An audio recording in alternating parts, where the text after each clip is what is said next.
제가 읽겠습니다. 천사가 여자들에게 일러 가로되 너희는 무서워 말라. 십자가에 못 박히신 예수를 너희가 찾는 줄을 내가 아노라. 그가 여기 계시지 않고 그의 말씀하시던 대로 살아나셨느니라. 와서 그의 누우셨던 곳을 보라. 아멘. 우리 이 시간에 특성 있게 오늘 본문 말씀을 통하여 주가 진실로 살아나셨느니라, 이런 제목으로 하나님의 말씀을 살펴보도록 하겠습니다. 주가 진실로 살아나셨느니라. 십자가에 달린 예수께서 아버지여 내 영혼을 아버지의 손에 부탁하라이다 하시고 마침내 운명하시고 말았습니다. 그의 눈엔 아무런 빛도 남아있지 않았고 그의 머리에선 생각이 달아났으며 그의 심장에는 생명이 없었습니다. 한 로마 병정이 죽으신 예수님의 옆구리를 창으로 다시 한번 찌르자 피와 물이 다 쏟아져 나왔습니다. 이것은 그의 죽으심에 대한 모든 의심들을 단번에 날려버립니다. 그것을 요한복음 19장 33절 34절에서 이렇게 증거를 합니다. 예수께 이르러는 이미 죽은 것을 보고 다리를 꺾지 아니하고 그중 한 군병이 창으로 옆구리를 찌르니 곧 피와 물이 나오더라. 그분의 시신이 십자가에서 내려졌고 경건한 여인네들은 심하게 손상된 그분의 시신을 보고 오열하며 통곡했습니다. 그분의 시신은 세마포에 쌓여져 요셉의 새 무덤에 안장되어졌고 파수꾼들은 큰 돌로 무덤 입구를 막은 후 그 앞을 굳게 지켰습니다. 그러나 그들의 지킴은 다 허사였습니다. 왜냐하면 제3일째 되는 날 태양의 그 빛난 궤도를 돌기 시작할 때 죽으셨던 예수께서 다시 살아나셨기 때문입니다. 잠자던 심장이 다시 뛰기 시작했고 뜨거운 피가 잠자던 혈관 속을 순환하기 시작했습니다. 부활의 날 아침 천사들이 무덤에 내려왔습니다. 한 천사가 무덤 입구에 큰 돌을 떼어낸 후 그 위에 앉았고 다른 천사들은 그분께서 누우셨던 곳에 앉아 시중을 들었습니다. 그것을 마태복음 28장 2절 3절에서 큰 지진이 나며 주의 천사가 하늘로서 내려와 돌을 굴려내고 그 위에 앉았는데 그 형상이 번개 같고 그 옷은 눈같이 희건을 이라하였고 요한복음 20장 12절에선 흰옷 입은 두 천사가 예수의 시체 뉘었던 곳에 하나는 머리편에 하나는 발편에 앉았다라고 증거를 합니다. 천사들은 생명과 활력으로 넘쳐나는 존재들입니다. 그럼에도 불구하고 천사들은 그분 무덤에 내오길 주저하지 않았고 그것은 마치 꽃들이 봄을 장식하듯이 그분의 부활을 아름답게 꾸며주었습니다. 큰 돌 위에 앉아있던 번개 형상의 천사가 무덤을 찾았던 여인네들을 향해 이렇게 부활 소식을 증거합니다. 마태복음 28장 6절을 보니까 그가 여기에 계시지 않고 그의 말씀하시던 대로 살아나셨느니라. 와서 그의 누우셨던 곳을 보라고 증거를 했습니다. 자, 그렇다면 주님의 부활에 주는 메시지는 무엇입니까? 첫째는 그분의 메시아 되심을 의심하는 모든 자들에게 명백한 증거가 되고 있습니다.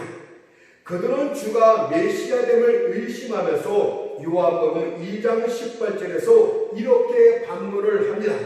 무슨 표적을 우리에게 보이겠느냐?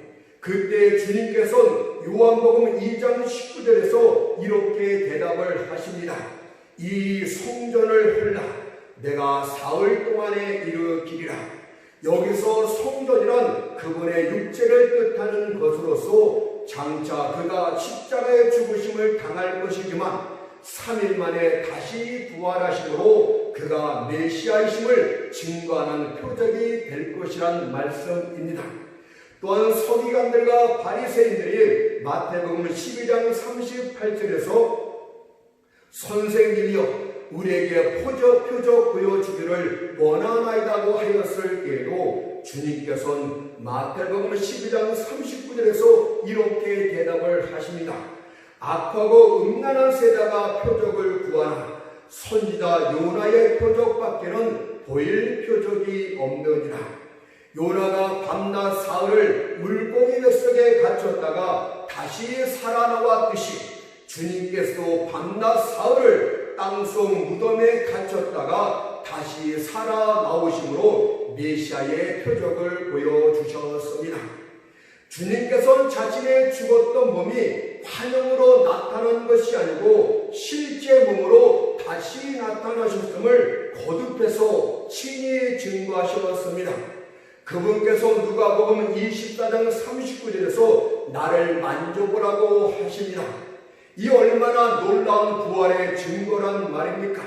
심지어 도마에게는 요한복음 20장 27절에서 내 손가락을 이리 내밀어 내 손을 보고 내 손을 내밀어 내 옆구리에 넣어보라고 말씀하셨습니다. 그런데 어떻게 그분의 부활에 기만이 있을 수 있다는 말입니까? 그분께서는 영이 아닌 실제 몸으로 부활하셨기 때문에 누가복음 24장 39절에서 이렇게 말씀하셨던 것입니다. 영은 살과 뼈가 없으되 너희 보는 바와 같이 나는 있느니라. 그분의 몸은 단단한 물질이었습니다. 그것은 만질 수 있는 몸이었습니다. 그분은 진실로 살아나셨습니다. 또한 그분께서는 누가복음 24장 41절에서 여기 무슨 먹을 것이 있느냐 이리로 가져오라고 말씀하십니다. 그리고 잡수실 필요가 없으셨음에도 불구하고 자신의 몸이 실제적인 것임을 보여주기 위하여 그들 앞에서 구운 생선 한 토막을 잡수셨습니다. 뿐만 아니라 그분께서는 부활하신 후 40일 동안 이 땅에 머무시면서 각양각층의 사람들에게 부활의 증거를 친히 보여주셨습니다. 막달라 마리아에게 보여주셨고 12 제자에게 보여주셨고 경건한 여인들에게 그리고 엠마로 향하는 2 제자들에게 보여주셨으며 어떤 때는 500명의 사람에게 한꺼번에 보여주기도 하셨습니다. 사도 바울은 그것을 이렇게 증거합니다.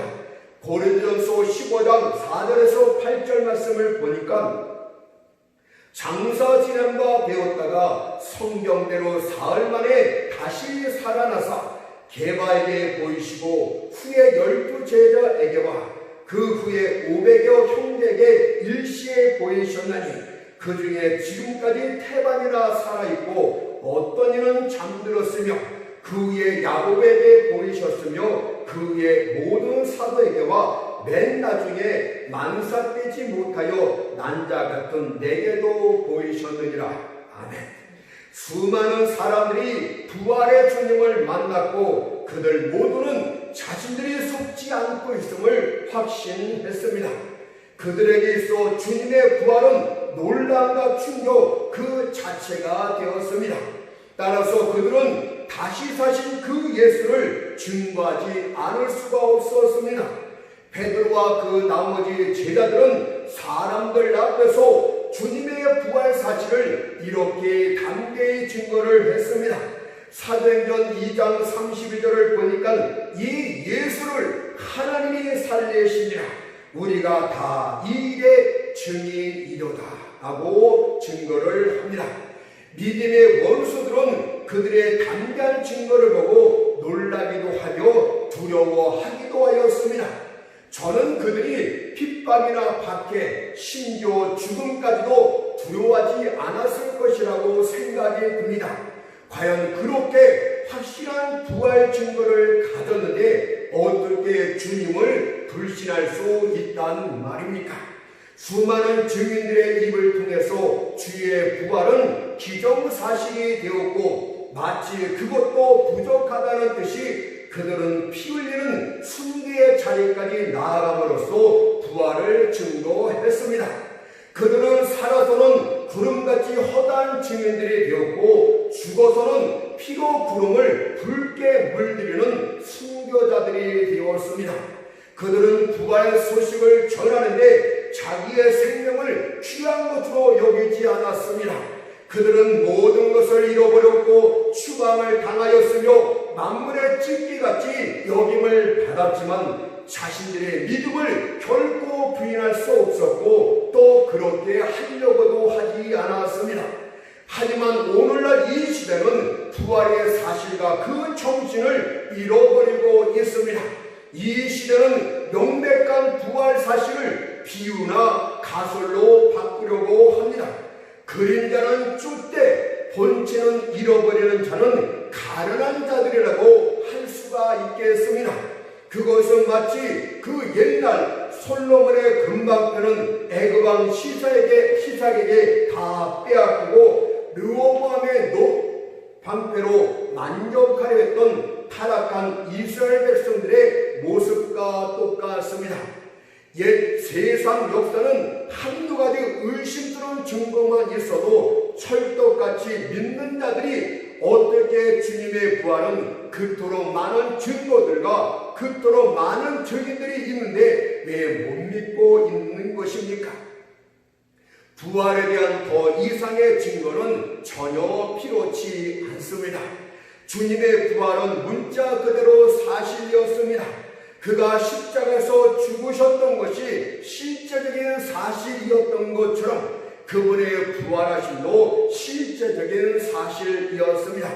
그렇다면 우리 모두 주님의 부활을 인간적으로는 전할 수 없다 할지라도 확신 있게는 증거해야 되는 것이 아닙니까? 우리는 주의 부활을 시로 읊거나 고상한 말로 전할 필요는 없습니다. 단지 그것을 단음절로 증거를 하며 어린아이들도 알아들 수 있게 쉽게 전하기만 하면 됩니다. 주께서 진실로 살아나셨다. 이 말씀 외에 더 이상의 어떤 것도 덧붙일 필요가 없다는 것을 기억하도록 하십시오. 두 번째로 주님의 부활은 또 다른 생명, 또 다른 세계가 있다는 증거가 됩니다. 어떤 죽은 자도 가면은 다시 되돌아올 수 없는 곳이 있습니다. 우리는 그것을 미지의 나라라고 부르겠습니다. 그러나 주님께서 말씀하신 대로 그곳에 가셨다가 다시 돌아오셨습니다. 그것을 요한복음 14장 2절 3절에서 이렇게 말합니다. 내가 너희를 위하여 처소를 얘기하러 가노니 가서 너희를 위하여 처소를 얘기하면 내가 다시 와서 너희를 내게로 영접하여 나 있는 곳에 너희도 있게 하리라고 말씀을 하셨어요.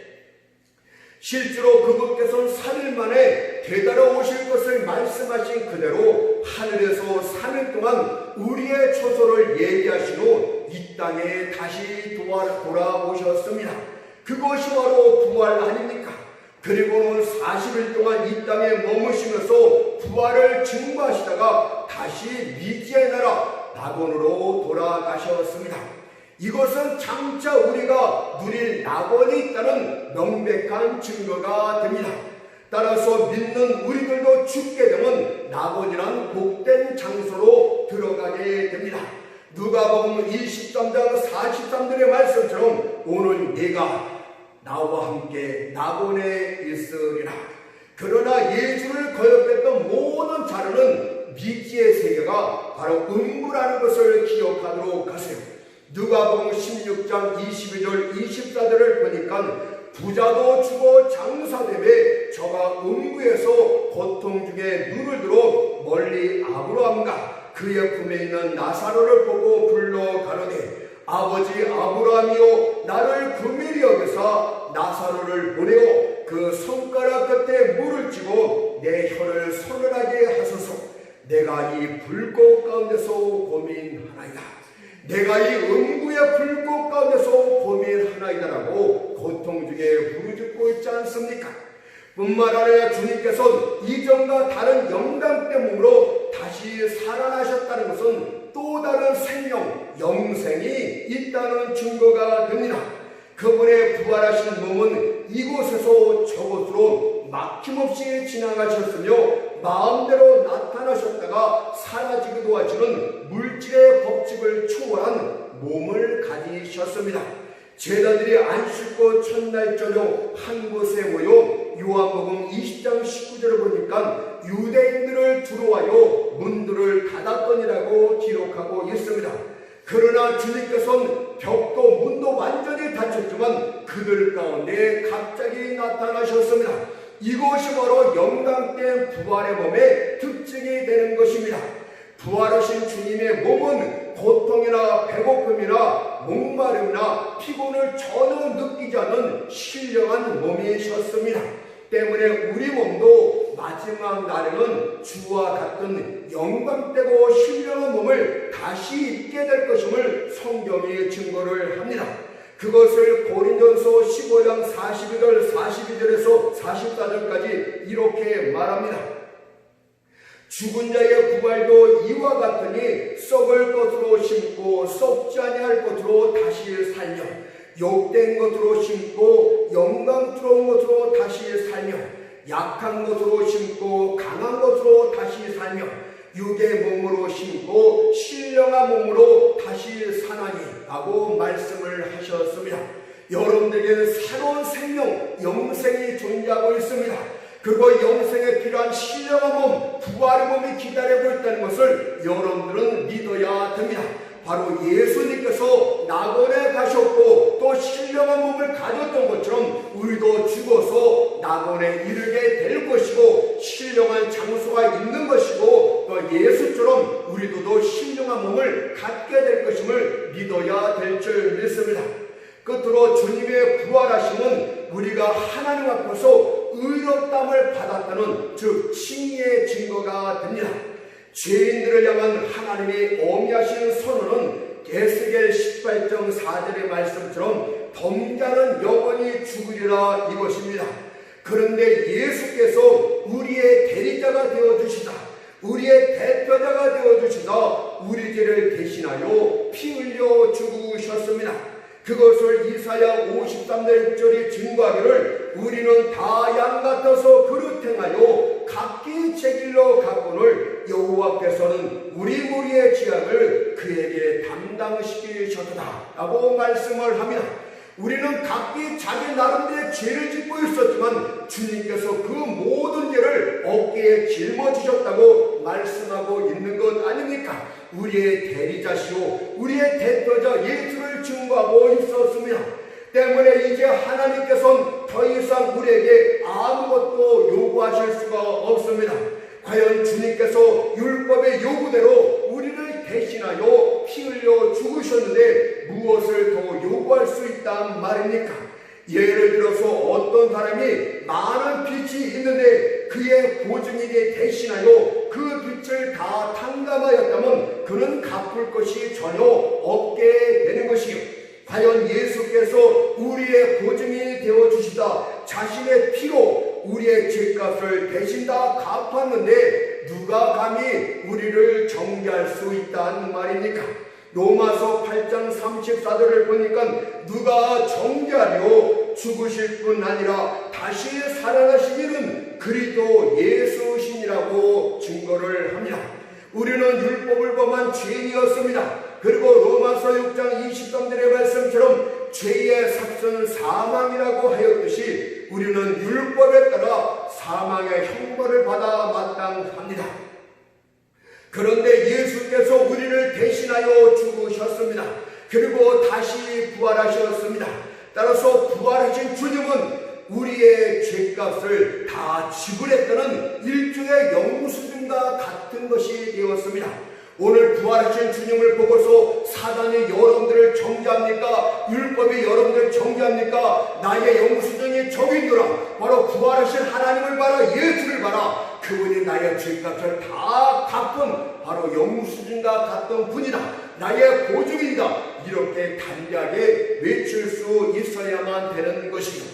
만일 그분의 속전이 조금이라도 부족했다면 그분께서는 무덤에서 나올 수가 없었습니다. 그러나 그분의 대속이 하나님의 공의를 만족시켰기 때문에 무덤에서 다시 부활하셨던 것입니다. 그분은 무덤문을 깨뜨리고 나온 불법자가 아닙니다.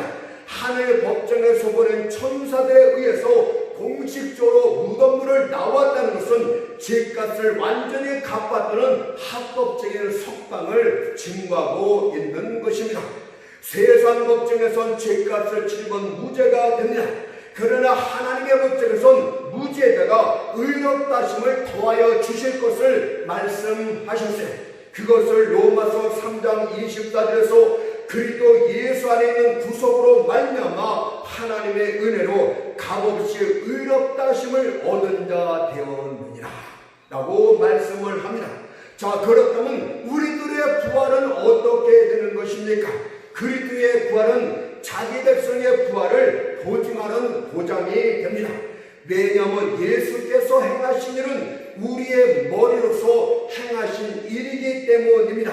머리가 살아났다면 그의 몸된 지체들도 다 살아나는 것이 마땅하지 않겠습니까? 에베소 5장 30절에서 우리는 그 몸의 지체인이라고 하였듯이 하나님의 백성들도 모두 다 부활할 것임을 믿어야 될 줄 믿습니다. 따라서 우리는 오늘 본문 말씀을 통하여 성도들의 부활과 관련하여 다음과 같은 두 가지 사실을 살펴보도록 하겠습니다. 첫 번째는 성도들의 부활에 대해서, 두 번째는 아직도 무덤 속에 거하는 자들에 대해서 살펴보도록 합니다. 첫 번째, 성도들의 부활에 대해서 말씀을 드리겠습니다. 성령으로 말미암아 믿는 자들 속에 일어난 중생은 우리의 영에 영생을 갖다 주었습니다. 에베소 2장 1절에서 허물과 죄로 죽었던 너희를 살리셨느니라고 하였듯이 영적으로 죽었던 여러분들을 하나님께서 살리셨습니다. 이는 우리 속에서 이미 완성된 부활이 시작되었다는 뜻이 됩니다. 뿐만 아니라 우리의 몸도 그때 성령의 전이 되었습니다. 그것을 고린도전서 6장 19절에서 너희 몸은 너희가 하나님께로부터 받은 바 너희 가운데 계신 성령의 전인 줄을 알지 못하느냐고 말씀하고 있지 않습니까? 성령의 거듭남으로 우리 안에 있는 영이 영생을 얻고 다시금 살아나게 되었습니다. 그리고 우리의 몸도 성령의 거룩한 전이 되었습니다. 그러나 아직 부활은 아닙니다. 우리의 썩어질 몸이 신령한 몸으로 부활하게 될 것을 약속한 것이 성령의 전이 되었다, 이렇게 말씀하고 있는 것입니다. 우리는 여전히 우리의 몸은 절대적으로 사망 선고에 복종해야만 됩니다. 그렇다면 왜 거룩한 하나님의 전인 우리 몸이 사망을 당해야 된단 말입니까? 그것은 지금의 우리 몸은 하늘에 들어가게 적합한 몸이 되지 못했기 때문에 반드시 완벽한 변화를 거칠 필요가 있는데 그것이 바로 사망이란 단계가 되겠습니다. 그래서 우리는 사망을 사망이라고 말하지 않고 다른 이름으로 불러야 되는 것이 마땅한 줄 믿습니다. 고린도전서 15장 50절을 보니까 혈과 육은 하나님의 나라를 받을 수 없거라고 했듯이 우리가 지금 입고 있는 이 몸으로는 하나님의 나라에 들어가지를 못합니다. 이 몸은 연수가 70여 강건하면 80인 육신적인 생명, 자연적인 생명이 거하기에 적합한 몸일 뿐입니다. 지금의 우리의 몸은 영생이 거하기에는 적합하지를 않습니다. 때문에 하나님의 나라에 들어가기 위해선 영생에 합당한 신령한 몸을 가져야 되는데 그것이 바로 부활의 몸입니다. 성경은 육의 몸이 따로 있고 신령한 몸이 따로 있음을 이렇게 증거를 했습니다. 고린도전서 15장 44절을 보니까 육의 몸으로 심고 신령한 몸으로 다시 사나니 육의 몸이 있은즉 또 신령한 몸이 있느니라고 말씀을 하신다. 지금 우리가 입고 있는 이 육신의 몸은 우리 자연적인 생명에 적합한 몸이고, 우리가 하나님께로부터 영생, 그 영생이 받을 수 있는, 영생을 살 수 있는 몸은 부활의 신령한 몸이라는 것을 기억해야 될 줄 믿습니다. 따라서 우리의 몸이 완전함과 영광에 이르기 위해선 하나님의 변화가 반드시 필요하게 되는데, 그것이 바로 사망의 과정이고 그것이 정령수나 용광로 역할을 하게 됩니다. 우리가 땅에 씨를 심으면 그 씨가 죽어서 꽃이 되는 것처럼, 지금 우리의 몸이 죽게 되면 몸을 성전 삼던 성령께서 마지막 날 그날에 부활의 몸으로 다시 일으켜 세워줄 줄 믿습니다. 그것을 로마서 8장 11절이 이렇게 증거를 했습니다. 예수를 죽은 자 가운데서 살리신 이의 영이 너희 안에 거하시면, 그리스도 예수를 죽은 자 가운데서 살리신 이가 너희 안에 거하시는 그의 영으로 말미암아 너희의 죽을 몸도 살리시리라고 말씀하고 있는 것 아닙니까? 성령이 우리 안에 거하고 계십니까? 그분이 마지막 날에 우리 몸을 반드시 일으켜 세우실 것이라고 성경이, 하나님의 계시가 그렇게 말하고 있는 거예요. 그러나 우리는 부활과 관련해서 몇 가지 어려운 난제들을 갖고 있습니다. 첫 번째는 죽은 자의 몸이 썩고 분해되어 없어지는데 어떻게 부활할 수가 있을까? 이런 난제를 갖게 됩니다. 만일 죽은 자의 몸이 방부 처리되어 석화되었거나 미라가 되었다면 부활을 믿기가 훨씬 쉽습니다. 그러나 고대 대리석 석관을 열어보게 되면 알 수 없는 갈색 가루 얼마 외에는 아무것도 존재하지 않습니까? 또는 몇 개의 부스러진 뼈 조각밖에는 남아있지를 않습니다. 과연 이전에 몸을 구성하고 있던 많은 부분들이 없어졌는데 어떻게 부활할 수 있다는 말인가? 이런 의심을 갖게 됩니다. 수천 명의 병사들이 죽었던 고대 전쟁터를 생각해 보십시오. 그렇게 많은 사람들이 죽었음에도 불구하고 세월이 많이 흐른 지금 거기에는 사람의 흔적이 전혀 없습니다. 뼈들은 완벽히 녹아서 흙으로 돌아갔고, 어떤 경우에는 나무뿌리나 식물에 의해서 흡수되기도 하였고, 또 다른 유기체에 흡수되어지기도 했기 때문입니다. 어떤 식재들은 화학물질에 의해 분해되어졌고 또는 불태워졌거나 짐승들이 먹기도 했습니다. 그런데 몸에 흔적조차 없는 자들을 어떻게 부활이 된다는 말입니까? 한때는 베드로의 몸을 구성하며 바울의 몸을 구성했던 몸의 요소들이 존재했을 것입니다. 그러나 지금은 그 요소들이 다 어디에 있단 말입니까? 어떤 몸의 요소는 바람에 달려 사라 사막에 날려갔을 것이고, 또 다른 원소는 태평양에 떠다닐 수 있는 것이 아니겠습니까? 따라서 이성적으로 생각해 볼 때 몸의 부활은 절대적으로 불가능한 것처럼 여겨집니다. 그런데 또 하나의 난제점이 무엇입니까? 바로 성경의 부활의 진리를 보니까 한 사람만 부활하는 것이 아니라 그날의 모든 사람들이 한꺼번에 부활한다고 말씀하기 때문에 더더욱 난제를 갖게 되는 것이, 죽은 아이를 살렸던 엘리사의 부활은 믿기 쉽습니다. 나일성 문에서 죽은 청년을 살리시고 죽은 나사로를 살리시며 병들어 죽은 소녀를 달리 닦음하시면서 살리셨던 주님의 부활은 그나마 믿기 쉽습니다. 그러나 모든 사람들이 한꺼번에 그것도 동시에 부활한다는 것은 합리적인 생각으로는 이해하기가 매우 어렵습니다. 홍수 이전에 살았던 수많은 사람들을 생각하세요. 바벨론 시대에 살았던 수많은 사람들, 페르시아의 사람들, 알렉산더와 함께 진군했던 사람들, 로마인들의 칼에 죽었던 수많은 사람들 등등의 모든 사람들이 한꺼번에 그날에 부활하게 됩니다.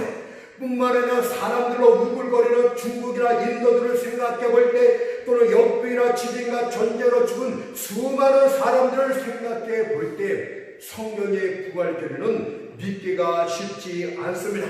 그래서 사람들은 부활이란 참 못 믿을 것이군 이렇게 푸념도 합니다. 그러나 다시 한번 말하건대 한 사람의 예배됨 없이 모두 다 부활할 것임을 믿으십시오. 여자가 낳은 자 중에 그 어느 누구도 결단코 영원히 잠드는 자는 없을 것입니다. 성경은 또한 이와 관련해서 의인과 악인이 두 부류로 나누어서 부활하게 될 것이라고 좀 더 구체적으로 말합니다. 의인과 악인의 부활은 천년의 간격을 두고 이루어질 것을 계시록이 말씀합니다. 계시록 20장 5절 6절을 보세요. 그 나머지 죽은 자들은 그 천년일 차기까지 살지 못하더라. 이는 첫째 부활이라. 이 첫째 부활에 참여하는 자들은 복 있고 거룩하도다. 둘째 사망이 그들을 다스리는 권세가 없고 도리어 그들이 하나님과 그리스도의 제사장이 되어 천년 동안 그리스도와 더불어 왕노릇하리라. 아멘. 악인들의 부활은 과거의 몸 상태 그대로 부활을 하게 됩니다. 그리고 그들은 각기 자기 행위대로 지옥 둘째 사망에 다시 던져지게 될 것입니다. 성경은 이것을 영원토록 저주받는 고통이라고 해서 마태복음 25장 46절에 영벌 이렇게 부르고 있습니다. 그러나 의인들의 부활은 지금의 육체는 완전히 다른 영광된 몸으로 다시 살아나게 됩니다. 지금 몸을 감싸고 있던 부패성의 요소들과 모든 조작반 요소들은 다 사라지고 맙니다. 마치 광야에 있던 하나님의 전이 성막이라고 말했지만 약속의 땅에선 성전으로 바뀌어졌던 것처럼 지금 천막, 성막 같은 우리의 육체가 그날에는 완전히 변화되어 영광된 성전이 되게 될 줄 믿습니다. 약한 것이 강한 것으로 바뀌게 될 것이고 욕된 것이 영광된 것으로 바뀌게 될 것이며 썩을 것이 썩지 않을 것으로 바뀌게 될 줄 믿습니다. 몸은 지금의 몸이나 부활의 몸이나 동일한 몸은 사실이지만 그 본질이나 구성 요소는 완전히 변화될 것임을 믿어야 될 줄 믿습니다. 성경은 이런 성도들의 영광된 부활을 마태복음 25장 46절에서 영생이라고 말하고 있습니다. 악인들은 영벌로, 의인들은 영생으로 다시 살아나게 됩니다. 자, 그렇다면 앞에서 말한 부활의 난제성들, 다시 말해서 모든 사람이 죽어서 몸이 해체되어 없어졌는데 어떻게 부활을 하나? 한 사람도 아니고 모든 사람이 한꺼번에 부활한다는데 그것이 가능할까? 이런 난제들을 해결할 방법이 도대체 무엇입니까? 이에 대한 우리의 대답은 단 하나밖에 없습니다. 그것은 바로 사도행전 26장 8절의 말씀이 되겠습니다. 당신들은 하나님이 죽은 사람 다시 살리심을 어찌하여 못 믿을 것으로 여기나이까? 하나님이 죽은 사람을 다시 살리시겠는데 왜 못 믿느냐? 이렇게 반문하고 있는 것 아닙니까? 생각해 보세요. 비록 여러분이 죽은 자가 다시 산다는 것을 못 믿는다 할지라도 하나님이, 그 전능하신 하나님이, 그 무한하신 하나님이 죽은 자를 다시 살리겠다는데 왜 못 믿는다는 말입니까? 여러분은 하나님을 하나님으로 인정하기만 하면 부활에 대해 어떤 어려움도 존재하지를 않습니다. 불씨를 깨뜨리기 위해서 이성을 갖고 나오는 것은 무의미합니다. 어제 하나님의 말씀만이 우리 믿음의 참된 방어책이 되고 근거가 되는 것입니다. 여러분은 유한한 이성이 인정할 때만 하나님의 말씀의 진리라고 생각하십니까? 만약 그런 식으로 따지면 인간의 판단이 궁극적인 판단 기준이 되는 것입니다. 그렇다면 왜 하나님의 계시가 필요하다는 말입니까? 로마서 3장 4절을 보세요. 사람은 다 거짓되되 오직 하나님은 참되시다고 말씀하고 있지 않습니까? 하나님을 믿으세요. 있는 그대로만 믿으시면 됩니다. 믿는 자에게는 하나님께서 말씀하셨느니라. 하나님이 가를 때 이것이 바로 우리의 운변이 되고 우리의 논리가 되는 것입니다. 과연 하나님께 어려운 일이 어디 있단 말입니까? 과연 하나님 앞에 불가능한 것이 어디 있단 말입니까? 하나님 앞에서는 불가능도 불신도 한 번에 다 사라져버리고 만다는 것을 것을 믿으시기 바랍니다. 여러분은 창조와 부활 중 어느 것이 더 큰 기적이라고 생각을 하십니까? 창조는 하나님께서 아무것도 없는 완전 무에서 말씀으로 우주 만물을 다 존재케 한 하나님의 역사입니다.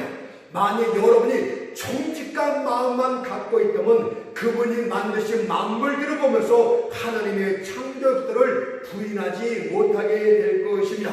그래서 로마서 1장 20절에서 창세로부터 그의 보이지 아니하는 것들 곧 그의 영원하신 능력과 신성이 그 만드신 만물에 분명히 보여 알게 되나니 그러므로 저희가 핑계치 못할지니라. 여러분들 망령을 걸고 저 하늘을 바라보세요. 무뼈들을 만드신 하나님의 위대함을 보고 날개 있는 작은 분만 하나를 현미경으로 바라보도록 하세요. 이것은 진실로 하나님의 권능이로다. 이런 고백이 나오게 될 줄 믿습니다. 그렇다면 창조 세계 안에서 살고 있고 그분으로 말미암아 살고 기도하고 존재하는 여러분들이 왜 부활을 못 믿고 있는 것입니까? 창조는 아무것도 없는 무에서 모든 것을 존재케 한 하나님의 역사입니다. 그러나 부활은 이미 존재하고 있는 것들, 흩어져 있는 것들을 다시 모으는 하나님의 역사입니다. 둘 다 하나님의 전능함이 꼭 필요합니다. 그러나 굳이 쉬운 것을 택한다면 부활이 아니겠습니까? 그러니 부활을 믿으세요. 예수가 죽은 자 가운데서 다시 부활하셨다는 그 사실을 믿고 그분의 몸된 지체인 여러분들도 부활할 것임을 절대적으로 믿어야 될 줄 믿습니다. 두 번째는 아직도 무덤 속에 거하는 자들에 대하여 말씀을 전하도록 하겠습니다. 그리스도께서 부활하셨고 우리도 예수 그리스도 안에서 부활을 이미 했습니다. 그럼에도 불구하고 아직도 어떤 생각이나 목적 때문에 무덤 속에 거하는 자들이 있습니다. 믿음의 굳건히 서지 못한 채 아직도 무덤 속에 거하는 자들이 크리스찬 속에는 얼마나 많은지 모릅니다. 첫째는 의심 많은 자들이 바로 그런 자들입니다. 이들은 그리스도를 온전히 믿기를 소망합니다. 그러나 여전히 확신이 없습니다. 이들은 빛 가운데 거하기를 소망합니다. 그러나 여전히 어둠 가운데서 나오기를 주저하고 있습니다. 이들은 아직도 사망한 음침한 골짜기에서 거하고 있습니다. 이들의 영혼은 아직도 세상 무거운 짐에 짓눌려 살고 있습니다. 여러분들은 이것이 과연 그리스도의 합당한 모습이라고 생각하고 있습니까? 전혀 그렇지 않습니다. 저는 이런 자들이 믿음이 있음을 부인하지는 않겠습니다. 그러나 이들은 너무도 작은 믿음 때문에 땅속에 거한 채 밝은 빛으로 나오지 못하고 있습니다. 도대체 왜 여러분들은 꽃들이 향기를 내뿜는 주의 정원으로 나오지 못하는 것입니까? 도대체 왜 확신의 빛과 성령의 위로 안에서 호흡하지 못하는 것입니까? 예수가 부활하여 무덤에서 나왔다면 여러분도 그분의 지친 여러분도 나와야 되는 것 아닙니까? 황량한 지하 납골 땅에서 속히 나오도록 하세요. 도발에던 쥐처럼 살지 말고 은빛 날개와 황금 깃털을 가진 비둘기처럼 하늘 높이 날아가도록 하세요. 주님께서 여러분들을 향하여 이렇게 말씀하고 있습니다. 아가서 2장 14절을 보니까 바위틈 낭떠러지 은밀한 곳에 있는 나의 비둘기야, 나로 내 얼굴을 보게 하라. 내 소리를 듣게 하라. 내 소리는 부드럽고 얼굴은 아름답구나 하고 말씀하고 있지 않습니까? 여러분들은 주님의 몸된 지체입니다. 여러분들은 어린 양 예수의 신부입니다. 그런데 왜 무덤 속에 거하고 있는 것입니까? 그곳은 예수님이 계시지 않은데 왜 아직도 거기에 거하고 있는 것입니까? 더 이상 구역질하는 무덤 속에 거하지 말고 제발 믿음으로 찬란한 은혜간에 거하도록 하세요. 이것이 바로 성령의 위로 가운데 서는 부활 신앙이 되겠습니다. 그것을 시편 31편 11절에서 너희 의인들아 여호와를 기뻐하며 즐거워할지어다, 마음이 정직한 너희들아 다 즐거이 외칠지어다 말씀하고 있지 않습니까? 예수로 말미암아 행복한 삶을 살도록 하세요. 만족한 삶을 살도록 하세요. 늘상 근심 걱정 염려 가운데 찌들어 있지 말고 무덤 속에 거하는 그 자들이 되지 말고 은혜 가운데 거하는 하나님의 백성이 되도록 하시길 바랍니다. 두 번째는 세속적인 그리스도인들이 바로 그런 자들입니다. 나는 이들이 진실로 그리스도인임을 믿습니다. 사람이 사업상 근면한 것은 절대 죄가 될 수가 없어요. 그러나 사업상의 근면함이 영적 열심을 파괴하게 된다면, 바쁜 일상생활로 인하여 하나님을 섬기지 못하게 된다면 그것은 슬픈 잘못이 됩니다. 그리스도인들은 모든 사람들이 보기에 정직한 일에 대해서만 근면해야 됩니다. 하나님의 백성의 술집을 경영하면서 하나님여 나를 축복하시옵소서, 그런 것은 있을 수가 없어요. 불합한 일이 아닌 정직한 일을 통해서 돈을 벌어야 되는 것이 그리스도인의 삶의 모습이 됩니다. 그러나 또한 과도한 욕심을 내어서도 안 된다고 말씀을 합니다. 돈은 꼭 필요한 것이고 죄도 아닙니다. 그러나 돈을 사랑하는 마음으로 돌았을 때 그것은 일만하게 뿌리가 됩니다. 그래서 디모데전서 6장 10절을 보니까 돈을 사랑함이 돈이 아니에요. 돈을 사랑함이 일만하게 뿌리가 되나니 이것을 사모하는 자들이 미혹을 받아 믿음에서 떠나 많은 근심으로써 자기를 찔러오더라. 돈 욕심이 믿음에서 떠나게 만듭니다. 그런데 어떤 이들은 과도한 욕심을 내면서 모든 하늘을 움켜잡으려는 파도처럼 두 팔을 펼리고서 재물을 얻으려고 합니다. 그들이 갖고자 하는 것은 그리스도가 아니라 재물 아닙니까? 그러나 그리스도는 그런 것에 계시지 않습니다. 그리스도는 금더미 속에 계시지를 않습니다. 그분은 부활을 하셨어요. 대속 무덤에서 부활하셨고 한문 무덤에서 부활을 하셨습니다. 그러므로 여러분도 그것에 잊지 마십시오. 이 땅의 것들에 대하여 지나친 애정을 갖지 마십시오. 다만 그리스도께서 하늘 보좌 우편에 앉아 계신 것처럼 위의 것만을 사모하도록 하세요. 그것을 골로새 3장 1절에서 이렇게 우리에게 권면을 합니다. 그러므로 너희가 그리스도와 함께 다시 살리심을 받았다면, 부활하심을 가졌다면 위의 것을 찾으라. 거기는 그리스도께서 하나님 우편에 앉아 계시니라. 아멘. 더 이상 음침한 무덤 속에서 죽은 자처럼 살지 말고 강력한 부활의 생명력을 갖도록 하시오. 이것이 바로 세상을 헤쳐가는 부활 신앙입니다. 끝으로 부활과 관련하여 모든 성도들에게 위로를 주고 싶은데, 그것은 바로 부활은 우리를 모든 고통에서 건져주시겠다는 하나님의 약속입니다. 하나님께서 자신의 권능으로 자기 백성들을 죽은 자 가운데서 다시 살리시겠다고 말씀하셨습니까? 그렇다면 모든 종류의 고통과 어려움에서도 그분은 능히 건져주시겠다는 약속을 하시는 것입니다. 만일 그분께서 우리 몸을 죽음에서부터 일으키시기를 기뻐하셨다면 우리를 극심한 고통에서 일으키실 것도 기뻐하고 있다는 것을 믿어야 됩니다.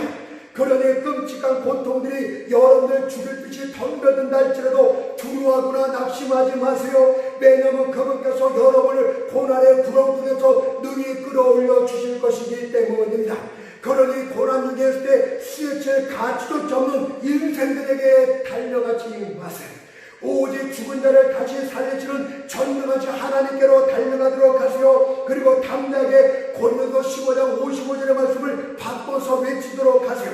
사망한 너에 이기는 것이 어디 있느냐, 사망한 너에 쏘는 것이 어디 있냐고 말씀하셨듯이 그것을 바꾸어서 고통아 너에 이기는 것이 어디 있느냐, 슬픔아 너에 쏘는 것이 어디냐, 이렇게 외치는 것이 부활 신앙인 줄 믿습니다.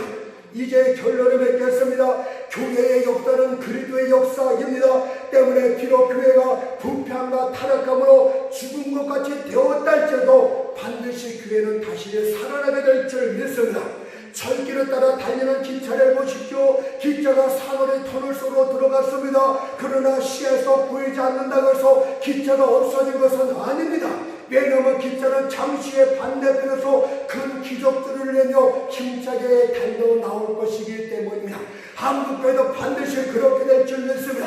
그러므로 한국교회에 힘을 내십시오. 그분께서 이 땅의 이 민족 가운데 다시 임하여 주실 것을 우리 우리는 믿어야 될 줄 믿습니다. 아멘.